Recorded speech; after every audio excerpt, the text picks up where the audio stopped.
NASA chief. Moon mission is in preparation for Mars 156.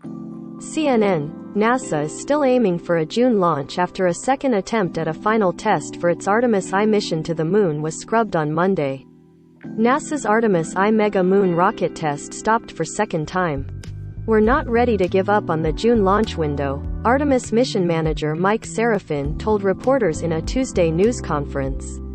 On Monday, NASA made its second attempt at what it calls a wet dress rehearsal, which simulates every stage of launch without the rocket actually leaving the launch pad.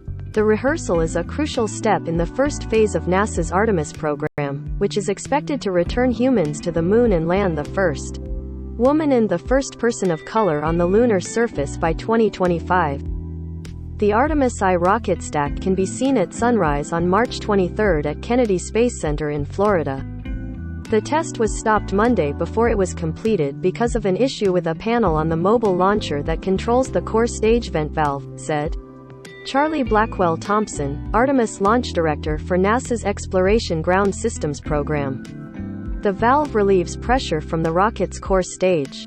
While tanking of the propellant is underway, according to NASA, the team attempted to resolve the issue by trying both the primary and secondary valves, but they were unable to fix it.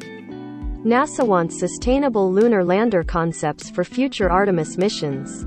Due to the time of day, officials decided to stop operations so a team could look at the panel, Blackwell Thompson said. "This was a test, and the purpose of the test is to fully understand our systems in a day of launch configuration," she said. "Our team accomplished quite a. There is no word yet on when the next attempt at a wet dress rehearsal will take place, but Serafin said he expects it in short order." The test was originally scheduled to be completed on Sunday but was put on hold before the propellant was loaded. That was due to problems with two fans used to provide pressure to the mobile launcher, the movable tower which the rocket sits upon before it lifts off. The Artemis I rocket stack can be seen at sunrise on March 23 at Kennedy Space Center in Florida. NASA said Monday it was able to resolve the malfunction of the fans, which are needed to pressurize enclosed areas inside the launcher and keep out hazardous. The results of the wet dress rehearsal will determine when the uncrewed Artemis I will launch on a mission that goes beyond the Moon and returns to Earth.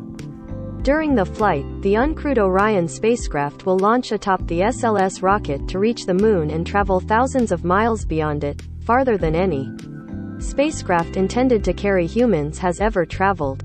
This mission is expected to last for a few weeks and will end with Orion splashing down in the Pacific.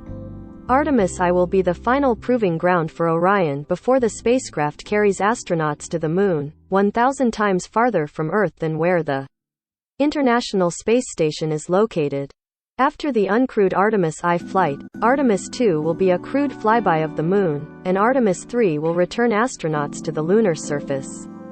The timeline for the subsequent mission launches depends on the results of the Artemis I mission. CNN's Katie Hunt and Ashley Strickland contributed to this report.